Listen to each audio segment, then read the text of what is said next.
Episode 45. Looking for Lalaine. Jeff was still feeling guilty, and there was only one person on his mind, Lalaine. He needed to find her, only then would he be able to calm down. He knew she was most likely to be in one of two places, her dorm room, or the villa in the Green Island Garden District. After everything that had happened, she probably wouldn't be at the villa, but Jeff decided to check there first. Maybe he was just stalling while he worked up the courage to face her, or maybe he was hoping for a miracle. Perhaps she had already forgiven him and was waiting for him inside. When he arrived at the Green Island Garden District, he was both hopeful and worried.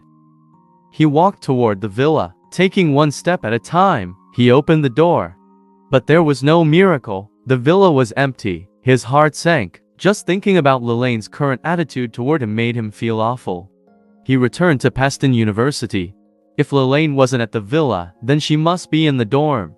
Although he was worried about how she might react to him, he felt worse when she wasn't around. Even if she yelled at him or hit him, that would be better than not seeing her at all. He waited until no one was paying attention, and then he slipped into the girls' dormitory.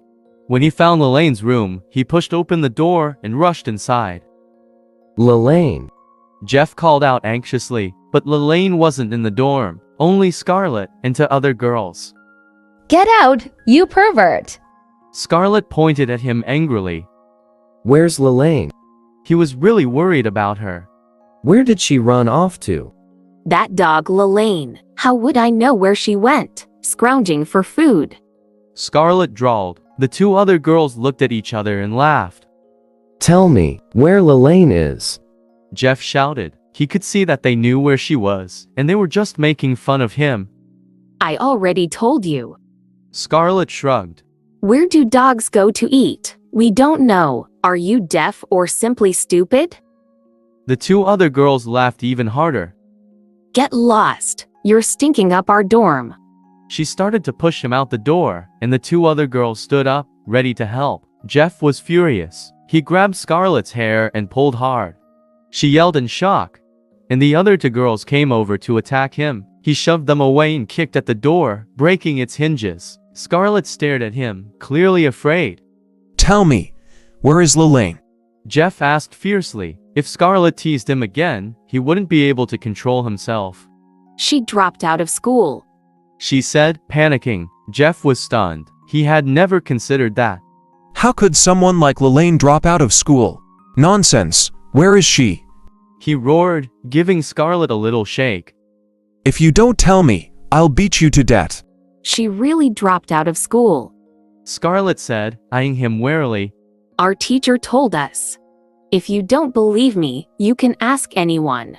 She was afraid Jeff would get even more violent. His gaze shot toward the other two girls, huddled on the floor.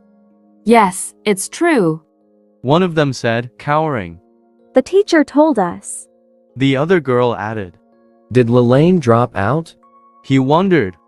Why? She doesn't know anyone in New York. So where is she? When did she leave? He asked. Last night, around midnight. Said one of the girls carefully.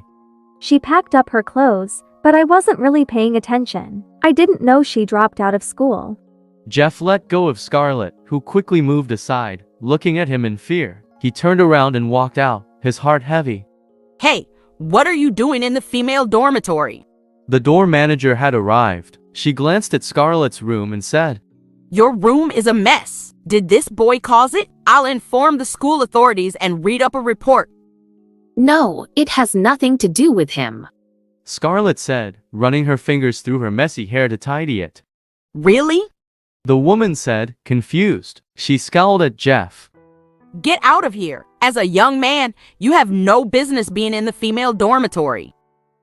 Scarlett, why don't you tell her about Jeff? One of the girls asked, rubbing at her sore wrist. He stole money from Mr. Kent. If we tell everyone what he did here, he'll definitely get kicked out. If we get Jeff thrown out, then how would we get revenge? A trace of a cold smile appeared on Scarlett's face, and her voice grew positively icy. Besides, the Alpha Kappa Rho Society's in trouble. If we report this to the school, then everyone will laugh at us. Jeff called Lalaine, but she didn't answer. He searched the school and the entire neighborhood like a madman, but she was nowhere to be found.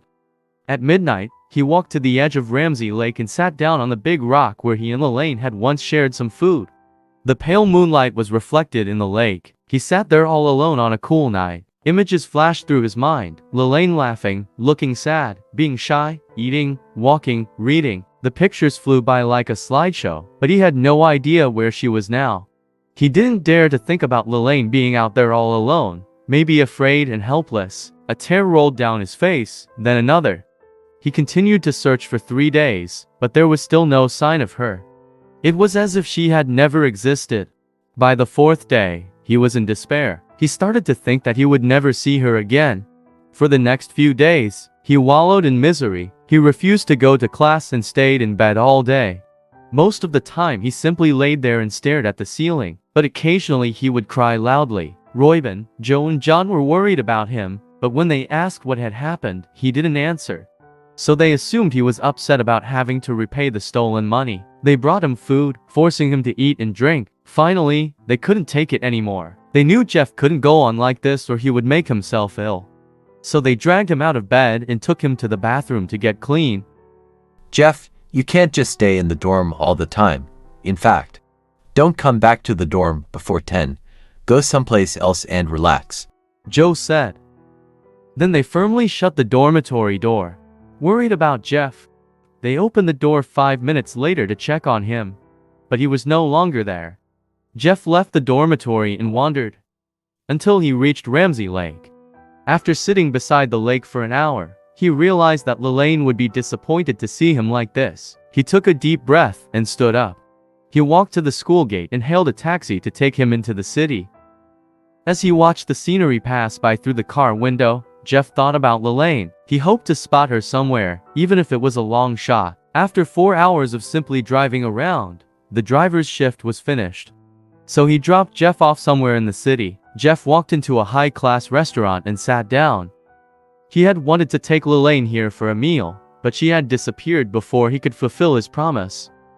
"Sir, are you ready to order?" the waiter asked. Wondering about this sad-looking customer, Jeff pulled himself together.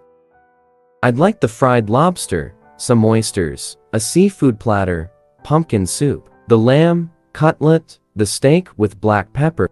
Jeff ordered a total of more than 10 dishes. "Sir, are you planning to eat all that food by yourself?" the waiter asked with his mouth wide open. It's fine, Jeff said lightly. The waiter was still worried, so Jeff showed him his wallet, which had enough cash to pay for the meal and still have a little left over. Satisfied, the waiter left to arrange the food. Lalaine. Jeff thought. When I find you, I'll bring you here to make up for the harm I've caused you. The dishes were brought out and placed on the table, one after another. Can I have 2 sets of tableware? Jeff asked. "Oh, so you're expecting friend?" The waiter smiled. At least he's not eating all that food by himself, he thought. He went to get 2 sets of tableware. Jeff looked at the empty seat across from him and felt a bit depressed. Lalaine. He sighed. He picked up a prawn and placed it on the plate in front of him. Here, have a taste. Well, what do you think? I remember you saying that you like prawns. Jeff picked up the red wine and poured it into a glass. This red wine is world famous. Try it. The waiter was dumbfounded. He opened his eyes wide and stared at Jeff in disbelief. He rubbed his eyes and looked again. There was still no one else there. He tried to warn Jeff, but he was too busy talking to the air, as if someone was sitting in front of him. The waiter felt chills down his spine. He looked at Jeff with a hint of fear. Was he talking to a ghost? What if there's a ghost sitting across from him? He thought. And I can't see it, but he can. "Ah, he must really be in love," said one customer watching the scene. I wonder if the girl he's speaking to left him or if she died. Someone else said.